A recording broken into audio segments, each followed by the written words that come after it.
నమస్కారం అండి. మీ అందరికన్నా వయసులో చిన్నవాళ్ళైనా అవకాశం ఇచ్చినందుకు మీ అందరికీ ధన్యవాదాలు చెప్తున్నాను. ముందుగా కృష్ణ గారి గురించి చెప్పాలంటే అసలు కృష్ణ అని అంటాం కదా మనం. ఆయన పూర్తి పేరు ఏంటంటే శివరామ కృష్ణమూర్తి గారు గడ్డంరెడ్డి. ఈయన 1943 సంవత్సరం మే 31వ తారీఖు అలాగే ఈరోజు జన్మించారు. అయితే పోటీ హీరోలు ఉన్న టైంలో కూడా సైడ్ క్యారెక్టర్ చేసుకొని హీరోగా వెళ్తారు సామాన్యమైన విషయం కాదు. మన జనరేషన్కి రవితేజ గారు తెలుసు, కానీ మన నాన్న జనరేషన్ కానీ వాళ్ళ నాన్న జనరేషన్ కానీ కృష్ణ గారు తెలుసు. ఎట్లా అంటే ఎన్టీ రామారావు గారు పౌరాణిక చిత్రాలు పెద్ద సినిమాలు చేసుకుంటూ చరిత్రకి సినిమాలు చేస్తుంటే, ఇటు నాగేశ్వరరావు గారు లవ్ ఫెయిలియర్ స్టోరీలు చేస్తుంటే, వాళ్ళిద్దరికీ పోటీగా ధీటుగా నుంచి అటు లవ్ స్టోరీని పౌరాణికాలను కూడా కలుపుకొని ముందుకెళ్ళిన వ్యక్తి కృష్ణ గారు.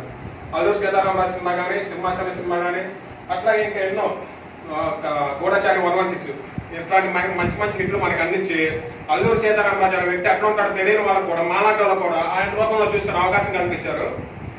కృష్ణ గారి గురించి చెప్పాలంటే అందరూ హీరోలే ఉన్నారు. ఎన్టీ రామారావు గారు కానీ, సోమబాబు గారు కానీ, నాగేశ్వర గారు కానీ. కానీ ఈయన మాత్రం దర్శకుడుగా నిర్మాత కూడా చేశారు.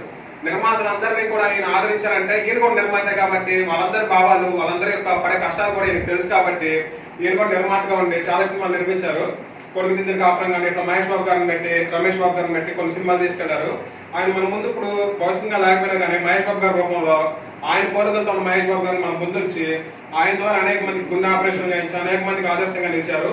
అలాగే కృష్ణ గారి పుట్టినరోజులో మాట్లాడే అవకాశం నాకు రావటం చాలా అదృష్టంగా భావిస్తుంది. మీ అందరికీ ధన్యవాదాలు తెలుపుకుంటూ అవసరం.